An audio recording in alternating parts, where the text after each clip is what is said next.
Hey there, Internet. I'm Nolan. And I'm Niall, and you're watching the Readiness Report.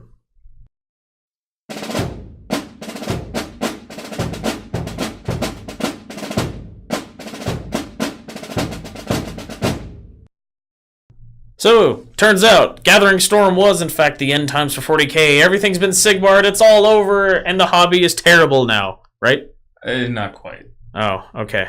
So, it has not been Sigmar.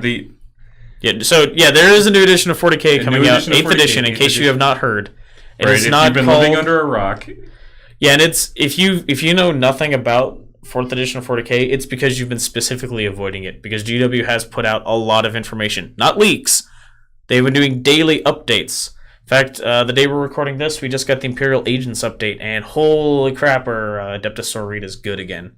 Yeah, or maybe good for the first time, I don't know. We'll see. As an Adeptus Sororita's player, we'll find out. So what it is it's not...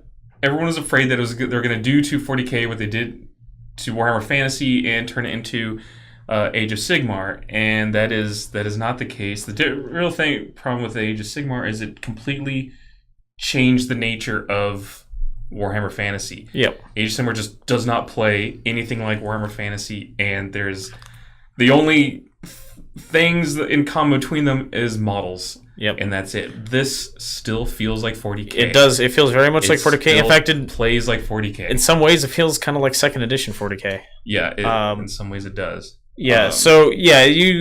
This right here is the rules pamphlet that comes in the Dark Imperium box. I almost said Dark Vengeance. That's the old one. The Dark Imperium box set, the one that comes with the Primaris Space Marines versus the Death Guard.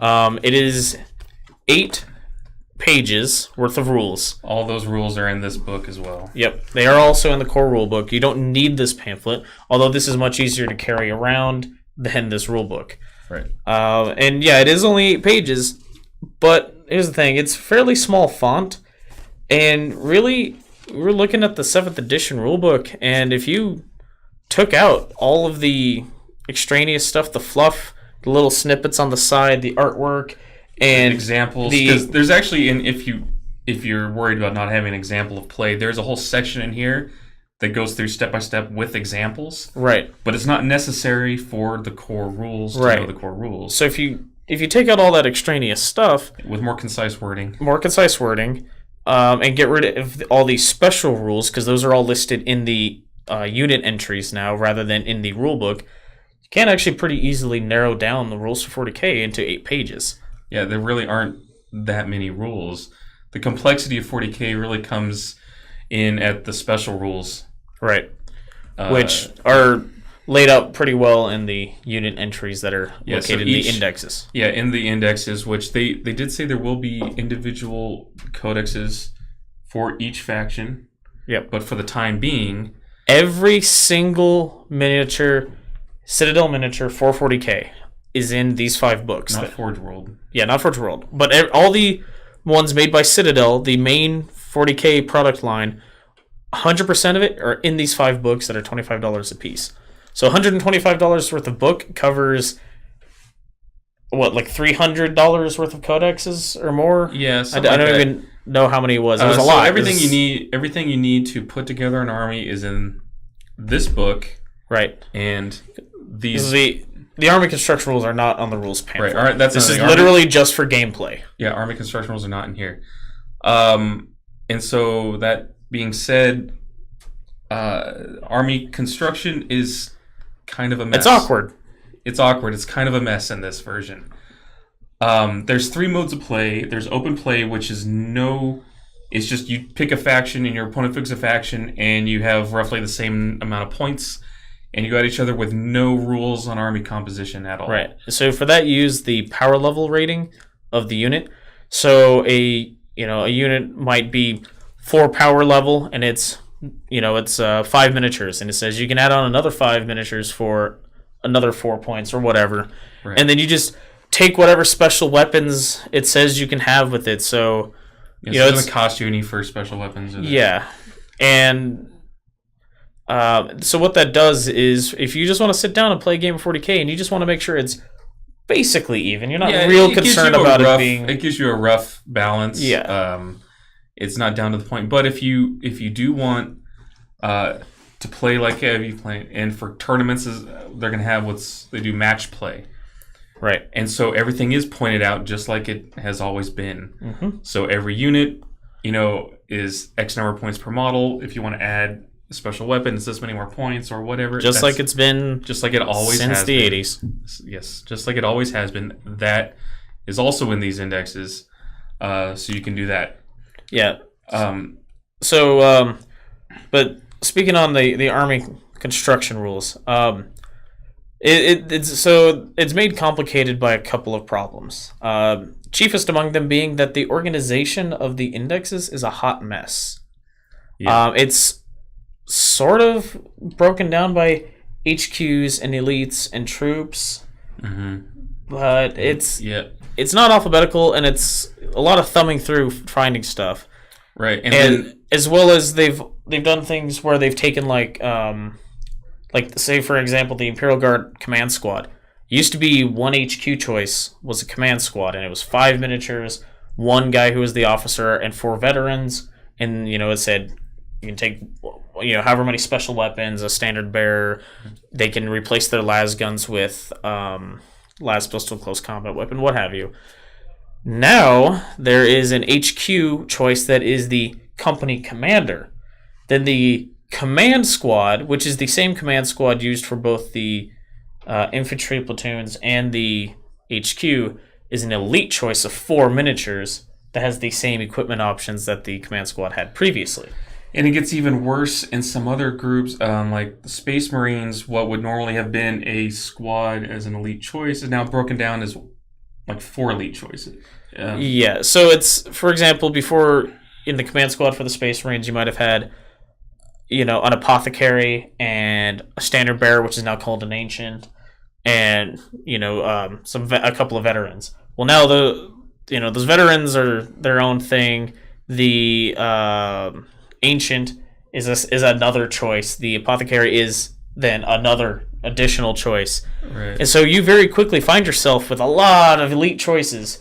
Like for example, I can't take my Sisters of Battle army straight over from 7th edition army construction rules into 8th edition because my not using one of the Warforged lists. Right, anyway. not using a Warforged list. And so one of the like in the Adeptus Sororitas, there's it became an elite choice. It used to be an HQ, but now is an elite, and it's a bodyguard for the canonists. Mm-hmm. And it was a squad of 5 Celestians, and then you replace one with a medic and with a standard bearer.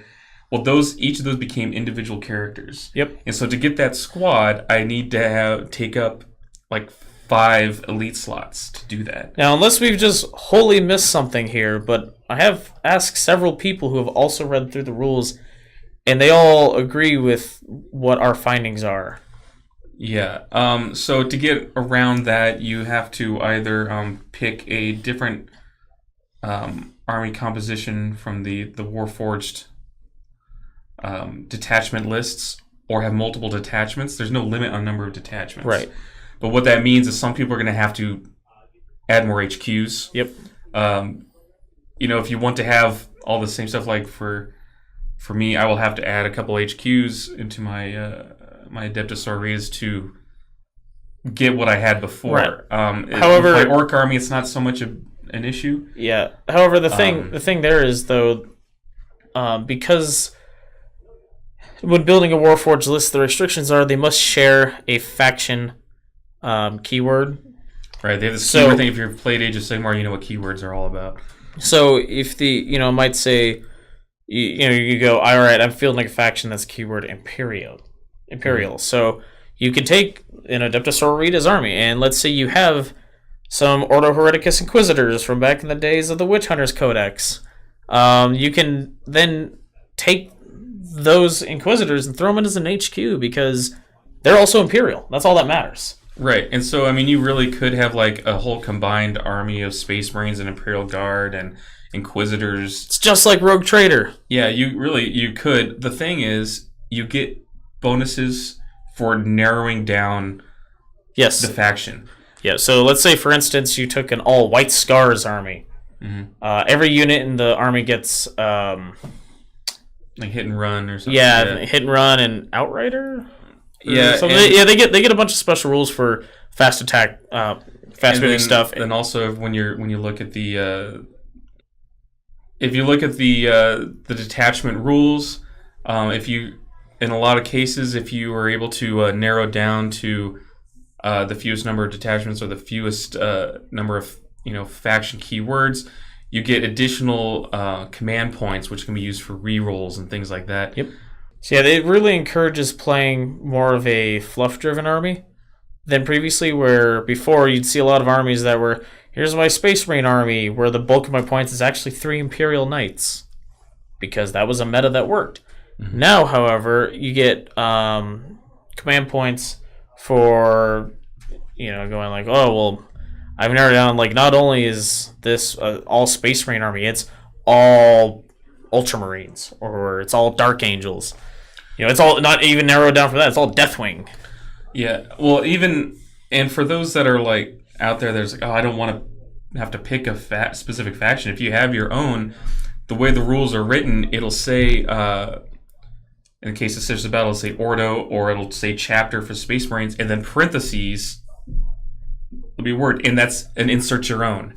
Right. So it's like whatever your faction is, like if you've made up your own order, or you've made up your own chapter, it says specifically in there, insert that in there, and you get the special rules for doing that. Right. Everything just has to be an appropriate representation of the unit. So all of that's laid out in the Army Construction Rules in the core rulebook, and then all of the unit entries, which are in the indexes, have that. Yeah. Another thing that's kind of makes this a mess is if you want to play a match game and you want to play with points, the points are on a chart in the back. Yes. So you need to find your specific faction, because each of these books has several factions in it. You need to find your specific faction on the chart, and the points and all that are listed there. It also lists, there's also charts for weapon stats, but not charts for unit stats in the back of the book. Right. So there's a lot of flipping back and forth. Hopefully there's a PDF, and I'll print out everything I want onto sheets and use that. It'd be easier. Well, there's a page in each of the indexes that's a Warforged army list. It's got there's a roster sheet. A roster sheet for you to write down everything, but I didn't see like stat boxes to be filled out like the kill team sheets in Shadow War Armageddon, for instance. So yeah, I get the feeling I'm going to be doing a lot of army construction on Excel, just so I can have everything referenced in one place. Yeah, because like I said, it is a bit of a mess. I'm sure there is an order to the unit entries. It was not immediately apparent to me what that order was, other than, yes, all of the Imperial Guard, all of the Astra Militarum stuff is all grouped together. All of the, Adeptus Sororitas is all grouped together. But, other than that, I mean, I was flipping back and forth going, I'm looking for the stats for this thing. Oh, I figured it would be after this unit just because, like, that's how the codexes were ordered previously, and they're different now. Yeah. And yeah, these books are sort of a temporary thing until they can start doing the individual faction codexes. Yeah, which they have promised. Those are coming. Right, which is how they're going to update things. So, they claim they've put in hundreds of hours of playtesting into this new edition, and try to balance things as best they can. They've got a lot of people from the community who are like big tournament organizers and judges and things like that to help them, talk about what things are in balance, what things would you like better explained, or there's a whole fixed, rebalance, things like that. And so there's a whole team that's been playtesting this. They claim they've put in hundreds of hours into playtesting. We've only played, a couple of games, so it seems okay so far, but they were pretty small matches, so it's hard to say. For instance, they have a whole new set of missions for the match play. Yes, which are different. Yeah, which are more balanced, so that I know one of the complaints is some of those missions were not good for tournaments because one side has somewhat of an advantage over another. Yep. but these are much more focused and balanced missions for match play. But those other ones are still in there under open play. Mm-hmm. And then there's also rules for narrative play, in which case one side may be grossly overbalanced, but you're trying to tell a story. Right. And, so you can pick missions. You can have someone play like sort of a game master, if you will, and pick missions. And so, based on the result, we can go mission, and there's a whole bunch of them in there. Yep. I'm actually most excited for that, personally. Yeah, and so that would be cool for a league or something like that. Running a campaign. So some of the rules changes. There's a few. It mostly stays the same. There's a few major changes. I would say the biggest change, though, is probably how vehicles work. Yeah, vehicles have the same stat line as troops. No more front, side, and rear armor on vehicles. No, it has the same stat line as troops, so it has a weapon skill, ballistic skill. Move rating. Everything has its own move rating right. now, because everything can move differently. So it has a move rating, weapon skill, ballistic skill, strength, toughness, wounds, attack, and leadership. There's no initiative rating anymore. Right, but on a vehicle, the weapon skill. No, not the weapon skill. The move, the attack, and strength. Maybe. Anyway, some stats are dependent on how many wounds are remaining. You can find this out really easily. I don't know why we're trying to guess at this. Yeah, so it's move, ballistic skill, and attack are dependent on how many wounds the vehicle has left. So there'll be a little star on the stat line and a little chart off to the side that says if it has this many wounds to this many wounds, its stats are this. If it's this many to this many, it's this. From what I could tell, most of the vehicles seem to have 3 tiers of damaged. Yeah. So there's pretty much okay, where they've only lost a few wounds. The mid-range one, where you're starting to cripple it down. The almost dead one, and then you finally destroy it. Right. Something people have been concerned about is this notion that anything can hurt anything. So it can. It can. Is it likely to? Not necessarily. So you can take out. You can use it. In a group of Imperial Guard or Astra Militarum. Can use their las guns and take out a Land Raider. Is it possible? Yes. Is it likely? Not really. What was it? Someone calculated it out that with average dice rolls, it would take 1,000 shots. Or it would take like over 500 shots to take out a Gorkanaut or something. Right. And so yes, they can hurt it. They're not likely to. The vehicle stats are suitably difficult to get through. Yes. With the game we played last night to try this game out, I was shooting at an orc truck, which before was not a super survivable vehicle. It was armored 10, open topped, had 3 wounds. The only saving grace it had was ramshackle. But if you dealt 3 wounds to it in one turn, it was gone. Right, now the truck has 10 wounds. I was shooting at it with the full ordnance of a Lehman Russ, an autocannon, a heavy bolter, and a melta gun. And I think it took 3 turns to blow it up. Yeah. It was an orc truck. Right, so imagine like trying to blow up a Lehman Russ. Right. Which I didn't even attempt. Probably a good call because you had 1 rocket launch and a bunch of heavy or big shooters. Yeah. So, and while yes, it would have been possible for me to take it out with some orcs with shooters, with that truck full of sluggers. It was the sluggers on that side. of the board. Yeah, with the truck full of slugger boys, not likely to happen. Right. So, don't fear that. Anything can take out anything, and it's like, well, yeah, like it's not likely. That being said, though, yes, vehicles are much more survivable. However, in general, the rules have all been changed to make things die more quickly. Yes. They're trying to speed the game up. They're trying to make it so that a tournament-sized game can be over in an hour and a half, I think. Yes, something like that's their goal. For instance, there's a morale phase now. After the end of everything, any unit that has lost models rolls a single die and adds the number of models they lost. Right. If that If that number is higher than their leadership value, they lose additional models equal to the difference between that and the So it's kind of like losing combat resolution as an undead player in Warhammer Fantasy was, where the more you lose during the fighting, the more additional you stand to lose at the end. Right. And so for everyone that they've even covered fluff-wise, people that say, well, how are certain things like Space Marines dying off so easy? It's a combination of units running away, which Space Marines wouldn't do, but there's also dragging one wounded off the battlefield. Right.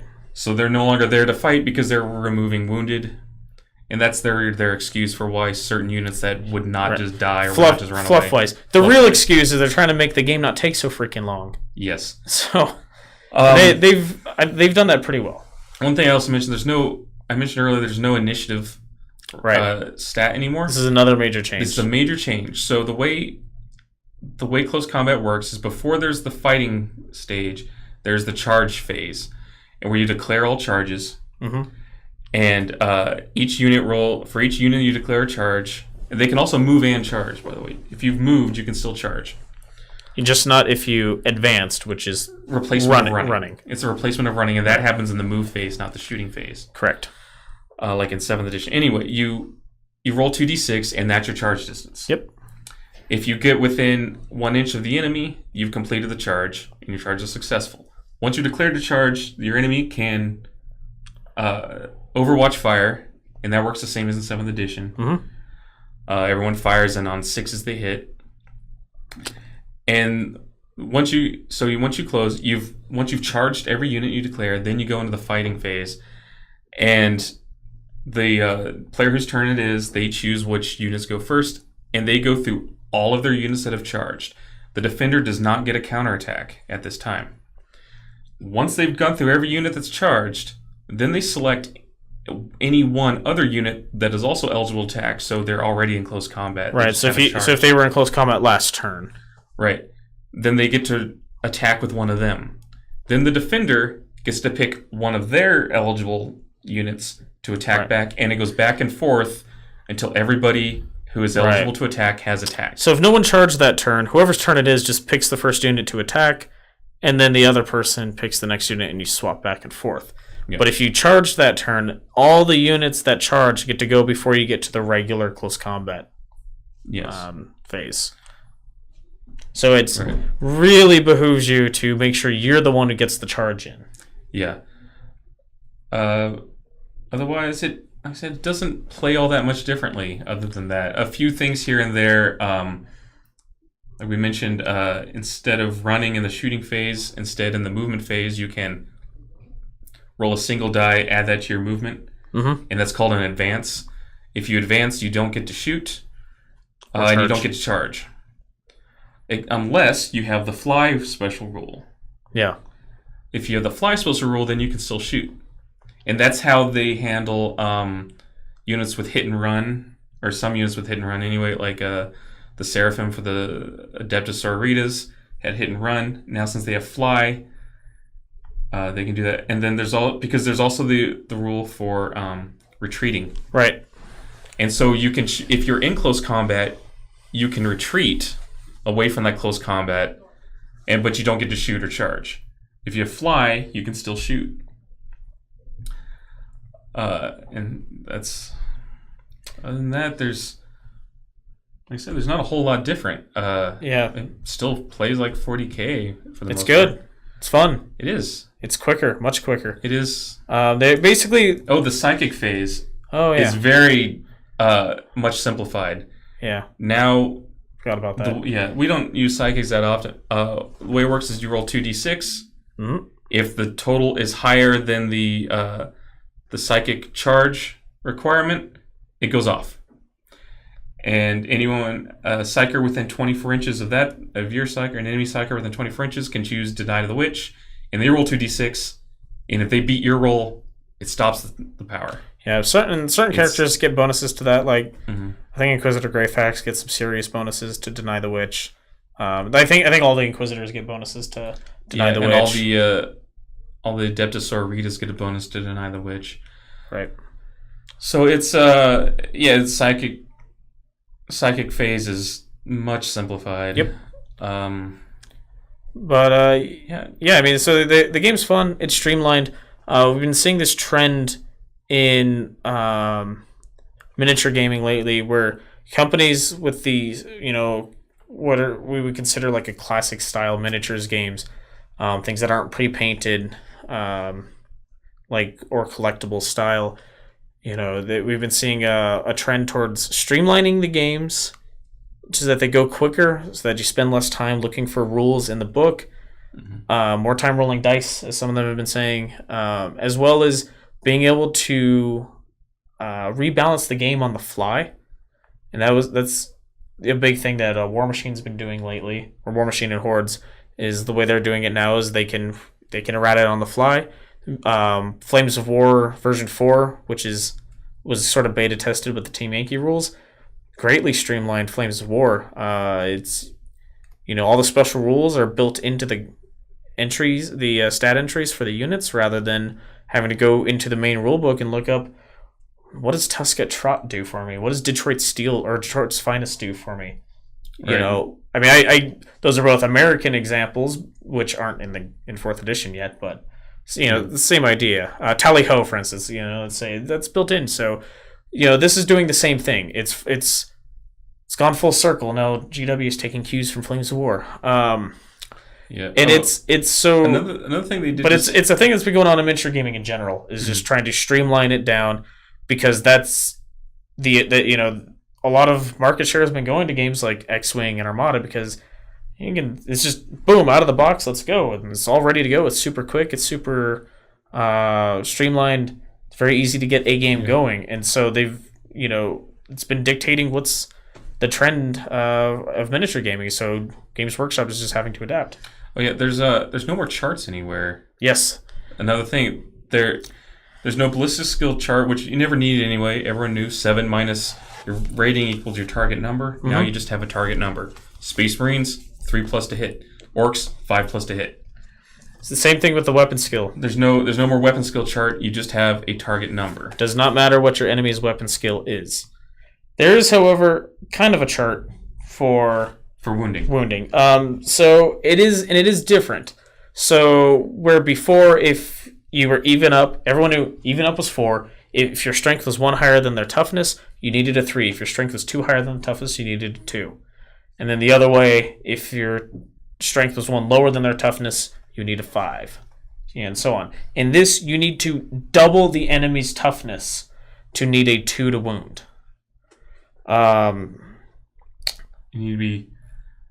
So, if something has... So, you're never going to get a 2 to wound on a vehicle, because most of them are toughness 6 or higher.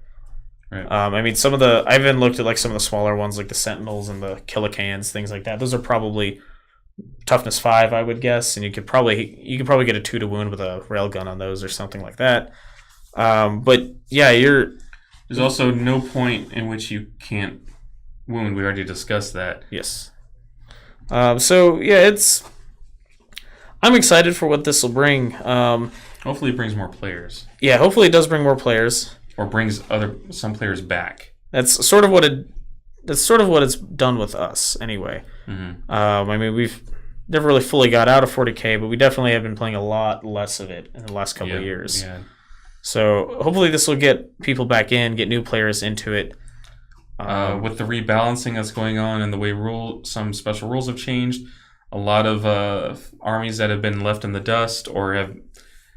Like Tyranids. Tyranids are playable again. Yes, Tyranids are competitive. Everything has now become competitive again, with the reworking of rules, retweaking of how things work, and working of stats. Everything is balanced a lot more than it used to be. So... Yeah, they're really trying hard to get rid of the, so 20% of the army lists in this, 500-person tournament are essentially the same army. They're trying to get rid of that. They want to see more variety at tournaments. And this is all from Games Workshop. This is not just us interpreting what they've done. Yeah. This is from Games Workshop. What they've said about the games. They want to get more variety of army lists. They want to get, all the armies in play. They want people choosing an army based on the look of the army or the story of the army. or how the army plays. They don't want a whole bunch of people saying, Man, 3 Imperial Knights sure is competitive. Right, or a bunch of Riptides sure is competitive. That wins games, so that's why I'm going to play. When in reality, they'd rather be playing Necrons. Although, that being said, do not be surprised if you see more Necron players going forward, because...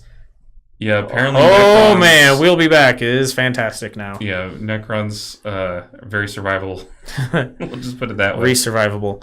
Right. And it is encouraging. It is encouraging to me. Like I said, I'm mostly concerned with the open play and the story play. But as far as the competitive play, the match play goes, it is encouraging to me that they do have, people who run big independent tournaments as part of their playtesting team, giving them feedback. Like Reese from Frontline Gaming, who runs the Las Vegas Open. He's been playtesting for them, and he's got great things to say about it. So, like I said, I'm not that concerned with match play personally, but I'm excited for people to be excited for it. Yep. Because it does nothing but help grow the player base and help grow the hobby. And heavy weapons are back. Heavy weapons are back. Heavy weapons are much more viable now. Yes. They earn their points back. They earn their points back because they can move and fire. Yep. The big thing. It's that and minus or +1 +1 harder to hit. Yep. +1 difficulty, and it's worth points putting all the heavy weapons on Leman Russes again. Yes. Yes. So the side sponsons on my Leman Russes that I put on there in 4th edition are usable again. Because first time I played 7th edition, I'll never forget. I pulled that Leman Russ out. My opponent asked me why I had side sponsons on my tank. Because they didn't earn their points back. Yep.